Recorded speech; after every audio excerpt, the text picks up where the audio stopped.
Hallelujah, hallelujah. प्रेसला धन्यवाद, धन्यवाद करतो प्रभूजी. आजच्या वचनाच्या द्वारे प्रभू तूच आम्हाला आशीर्वादित कर. जे भाऊ बहीण ऐकल प्रत्येकाला आशीर्वादित कर.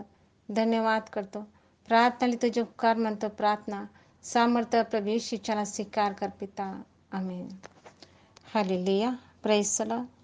आजचा संदेश आहे आम्ही कसे जीवन जगावे. 1 तिमोथेला 4 अध्याय 13 वचन. मी येईपर्यंत वाचन, बोध व शिक्षण ह्याकडे लक्ष ठेव. पाऊल जो देवाचा दास तिमोथेला सांगत आहे की मी येईपर्यंत वचनाचा बोध कर व शिक्षणाकडे लक्ष ठेव. याने देवाच्या वचनाचा शिक्षणाकडे लक्ष ठेव. आज आम्ही सुद्धा वचनाचा बोध केला पाहिजे व वचनाकडे चांगले लक्ष दिले पाहिजे. कारण देवाने आम्हाला आता वेळ दिली आहे, तर आम्हाला वचनाकडे व शिक्षणाकडे नीट लक्ष दिले पाहिजे. इपिस्करास 5 अध्याय 16 वचन. वेळेचा सदुपयोग करा, कारण दिवस वाईट आहेत. कारण येणारे दिवस वाईट असेल. आम्हाला देवाचे वचन कोणी सांगणार नाही.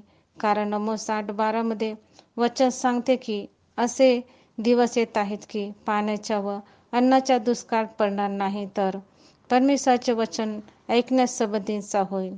म्हणून जर आम्हाला वेळ आहे तर वचनाच्या शिक्षणाकडे लक्ष दिले पाहिजे. कारण आमचा प्रभू कधी येईल आम्हाला माहीत नाही. मत्ते 24:42. म्हणून जागृत राहा, कारण कोणत्या दिवशी तुमचा प्रभू येईल हे तुम्हास ठाऊक नाही. म्हणून आम्हाला देवाने जो वेळ दिला आहे त्याचा उपयोग करून आम्ही वचनाकडे चांगले लक्ष दिले पाहिजे व जागृत राहून प्रभूच्या येण्याची वाट पण पाहिली पाहिजे.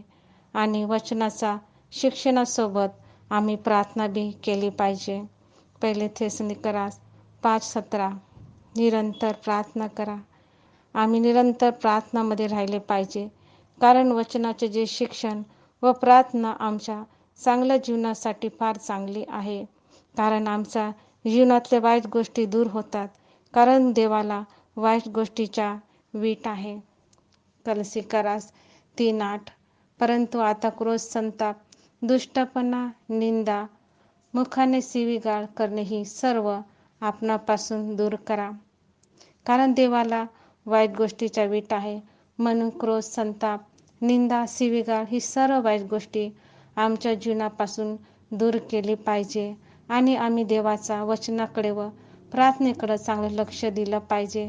कारण येणारे दिवस वाईट आहे. धन्यवाद करतो प्रभू. आजच्या वचनाच्या द्वारे प्रभू तू आम्हाला आशीर्वादित कर. प्रार्थनेला तुझे उपकार म्हणतो. प्रार्थना सामर्थ्य प्रभू येशूच्या नावात स्वीकार कर पिता. आमेन. जय येशू. प्रेस